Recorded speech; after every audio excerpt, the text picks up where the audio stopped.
Shamarran dhiira jalqaba durbummaa irraa fudhate. Miti jechuun yeroo baay'ee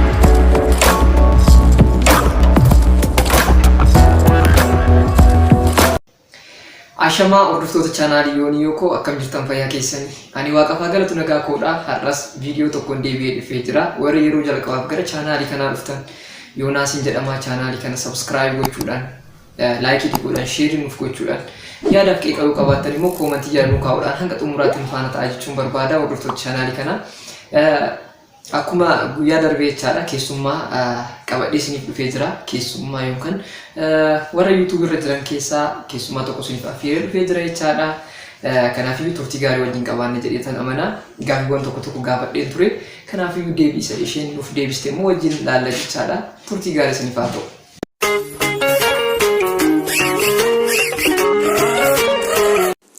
Ashamaa harka fuunee hordoftoonni Yoonii Yookoo jira jirtu. Alhamdulillah annagaa kooti. Har'aan tana keessummaa Yoonii Yookoo ta'ee dhiyaadheetiin jira jechuudha. Kanaafuu nu wajjin turtii gaarii isiniin jedha. Jalqaba irratti namoonni chaanaala kanaaf haaraa taatan subscribe, like gochuudhaan viidiyoo kana jalqabaa isiniin jedha. Okay. Gaafiin jalqabaa of beeksisi jedha. Okay, ani maqaan koo Raadiyaa Haacaabbuu jedhama. Kan itti dhaladhe godina Arsii Bahaa naannawa Asallaati jechaadha. Amma immoo kan jiraadhu Doohaa Qatar yookaan immoo biyya Arabaa Qatar jedhamtu keessa jiraadha jechuudha. Gaaffii lammaffaa YouTube akkamiin eegaltee YouTube kee irratti yoo wanta akkamitti hojjetama jedha. Jalqaba irratti egaa YouTube akkuma nama tokkootti akkanumatti yeroo laalu hedduu natti tola. Gaafa tokko ammoo akkuma tasaa namoonni YouTube'n mallaqa nuu kafalee jedhanii haasaan wayii arge. Durumaanuu anis fedhii waan qabuuf faayidaalee qabame wanti kun ka jedhu anis banadhee jechaadha. YouTube kee irratti wanta akkamitti dalagama ka jedhuuf wanni dhaabbataan hin jiru ammaa fi jalqaba irratti liivii seenuudhaan waan adda addaa irratti mari'achaa turre. Inshallah gara fuulduraa garuu sagantaa adda addaa wantoota nama barsiisan wantoota waan akka diraamaalee garaagaraa haa ta'u chaalenjii homa gaafa biyyatti galee karoorri kiyyaa akkas jechuudha. Ammaaf garuu wanta dhaabbataa miti waanuma ta'e irratti gad dhiisa jechaadha. Sadaffaan jaalalleen kee nama akkamii osoo siif tahee filattaa? Filannoo keen argatteertaa? Okay. Jaalallee argadheera. Okay, argatteerta fakkaata. Kanaafiyyuu ati milkoofteerta. Jala baateerta jechuudha. Singilii jala jechaadha. Akkuma barbaadeenaa ta'e jechuudha. Akkuma ani fedhu. Kanaafuu jaalalleen kee akkuma ani fedhu naaf ta'e jechaadha. Gaaffii arfaffaan shamarran dhiira jalqaba durbummaa irraa fudhate osoo wal lolaniiyyuu sirmaa hin dagatan jedhu ati maal jettaa? Maal jechuu gaafiin akkanaa kun? Miti jechuun yeroo baay'ee warri dhiiraa gaaffii kana irra deddeebi'anii waa wajjin kaasanii fansii kaase malee wanta biraatiif miti. Yoo si kun toliin irra darbuun jecha garuu akkamitti mufattuun barbaadu gaaffii ijaa ta'eedhaaf jecha. Dhugaa keetti yeroo baay'ee shamarran dhimmoota durbummaa irraa fudhatan hin dagatan honni jedhu exactly waan dhugaatii jechuudha. Araradii hin amante dhugaa rabbi. Kana bakka yoon dhiira dhugaa dubbatti jechaadha gara biraatiin jechaadha. Kanaaf waan nu amanteef guddaa galatu. Maaliif durbumaachuun waan qal'aali miti. Yeroo ammaa kana garuu akkuma salphatti namni durbummaa ofii bakkuma argetti gataa jira jechuudha. Kun immoo waan hin taane waan aadaa fi safuullee cabsuu keessaa tokko. Maaliif namni tokko dubartiin takka jechaadha akka aadaattis akka amantiittis durbummaa yoo qabaatte hedduu kabajamti, hedduu jaalatamti, abbaa manaa isii biratti illee baay'ee jaalatamti jechuudha. Kanaafuu osoo bakkuma argatanitti gadi baattanii horri singil taatan kun durbummaa keessan osoo qabattanii baay'ee gaariidha jechuudha. Warri dura baddeellee baddee jirti garuu jaalallee keessan hedduu osoo jabeeffattanii hedduu natti tolaa isin jedha. Kun immoo hin dagatan ka jedhu dhugaadha. Gaafiin shanaffaan jaalala onlaayiniidhaan eegalamu akkamiin ilaaltaa? Si mudateera hoo? Ani Jaalalli namuu danne jaalala online namuu danne maaliif waan jalqabuma yeroo ma biyya irraa dhufu abbaa mana qaba ilma tokko irraa qaba jechaadha. Kanaafuu an online dhaan jaalala leen eegallis jaalalli leen namuu ta'e hin beeku jechaadha. Kan biraa ammoo akkamiin ilaalta akka jedhuuf gosa lamaan laala. Fakkeenyaaf jaalalli online dhaan jalqabame galma ga'uus hin jira, kan galma hin geennes hin jira jechuudha. Irra caalaa garuu faayidaa isaatirra miidhaa isaatu caala jechuudha yeroo baay'ee. Maaliif hojjette yeroo baay'ee namoonni online dhaan jaalatan wal sobuu suuraa sobaa fa'aa walitti erganii gaafa wal bira ga'an immoo akka yeroo ammaa kanan beektaa selfiidhaan hona tokko tokkoon of bareechisuudhaan bifa ofii gurraachallee gara adiitti jijjiiranii faranjii kana of fakkeessanii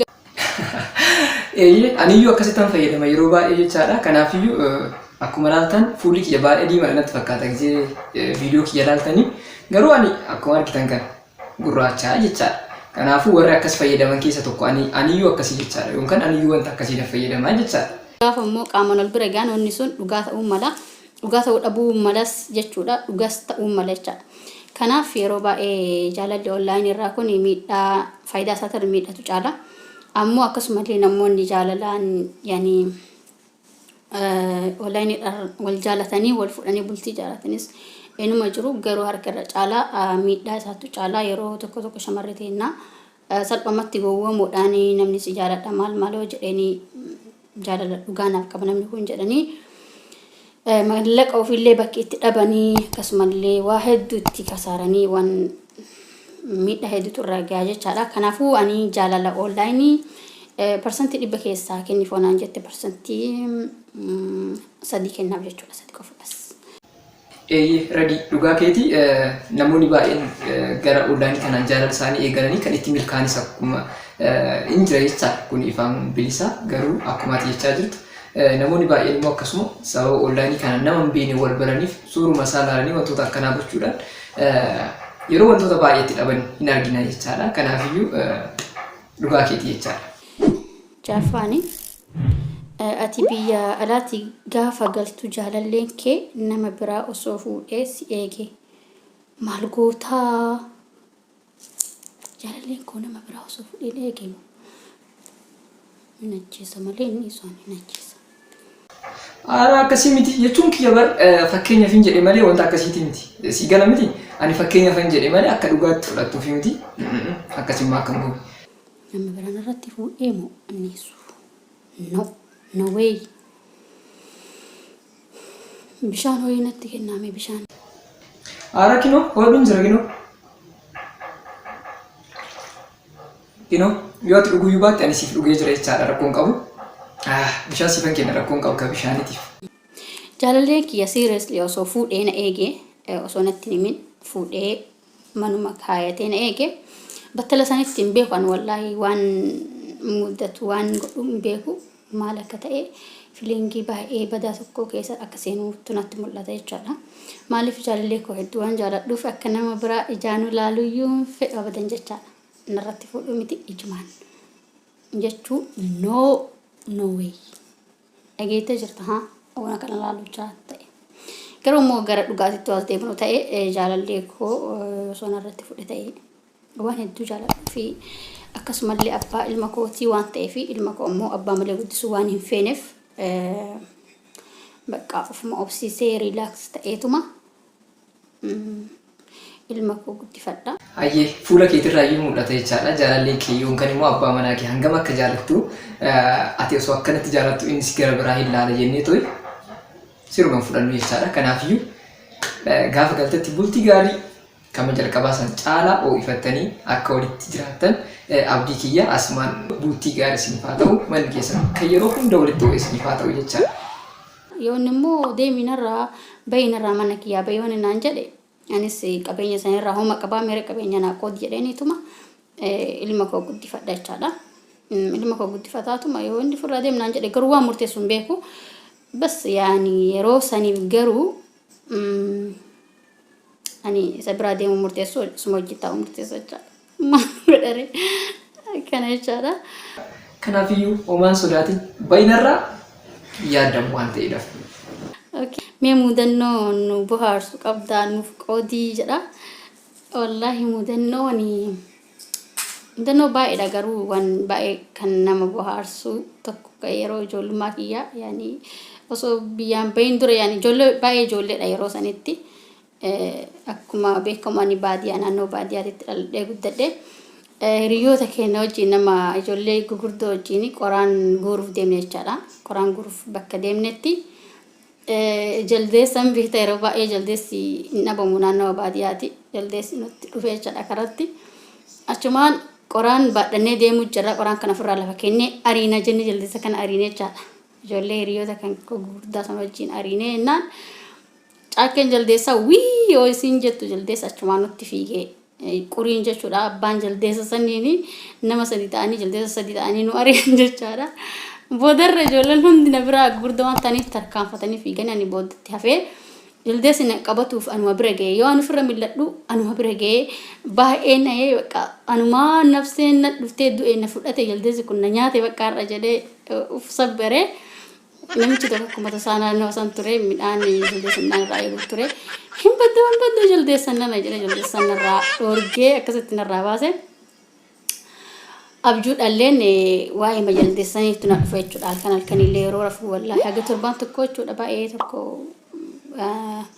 sammuun kiyya na jeeqamaa ture. Mudannoon kiyya kana jechaadha. Osoo namichi sun jiraachuu baatee akkam taata jira maal fakkaata jechuun jaldeessi waan maal si godhu sitti fakkaatami gaafii kana ofumaa keetii ol kaa'adhu. Umrii daa'imummaa irra jirti jaldeessi immoo jaldeessa baadiyyaa hin biitanii maal akka nama godhu jechaadha. Kanaafiyyuu fuulli ishee akkatti bareedu kun injira jireenya namanuu jechaadha.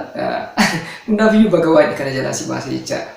Gaafiin saddeettaffaan immoo ergaa kee xumuraan nuuf qoodii sagantaa keenya haa xumurru jedha.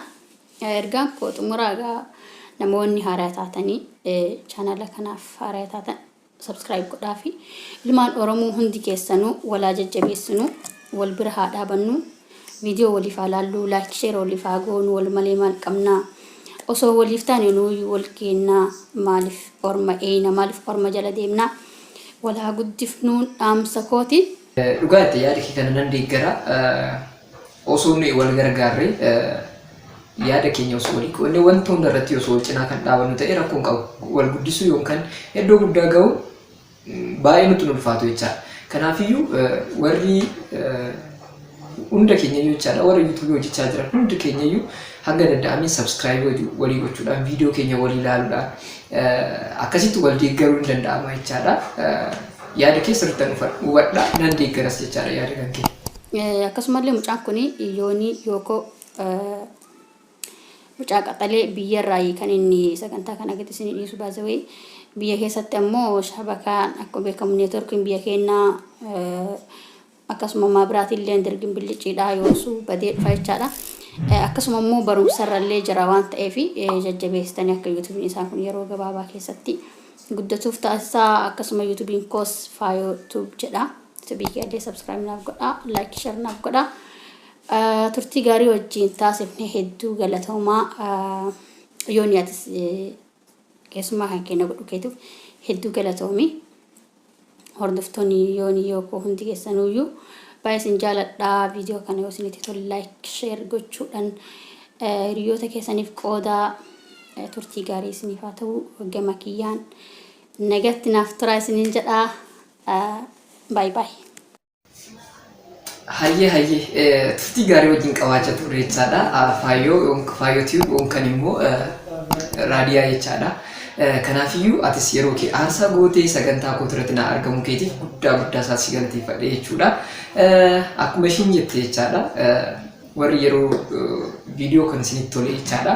Viidiyoo keenya share nu gochuudhaan, like gochuudhaan, yaada fi qeeqaa qabaatan immoo koomentii jala nu kaa'uudhaan nu faana turaa jechuun barbaada. Sana malee immoo Faayoo Tube jedhaa ture jechaadha. Search gochuudhaan koomentii barreessaa fi subscribe godhaa fi maatiitti isheetti dabalamaa fi viidiyoo ishee immoo share gochuudhaan wal cinaa dhaabachuun keenya akkuma itti fufeetti ta'uu qaba jechaadha. Kanaafiyyuu turtii hagammaa wajjin qabaanneef guddaan sin galateeffadha. Hanga xumuraatti na faana taatanii viidiyoo kiyya waan na daawwattaniif jechuudha. hunda hordoftoota chaanaalii kootii isin jaaladha isinan kabaja jechaadha. Hanga viidiyoo biraatiin deebi'ee isiniif dhufutti nageenyi Waaqayyoo iddoo jirtanitti isiniif haa baay'atu. Bye bye.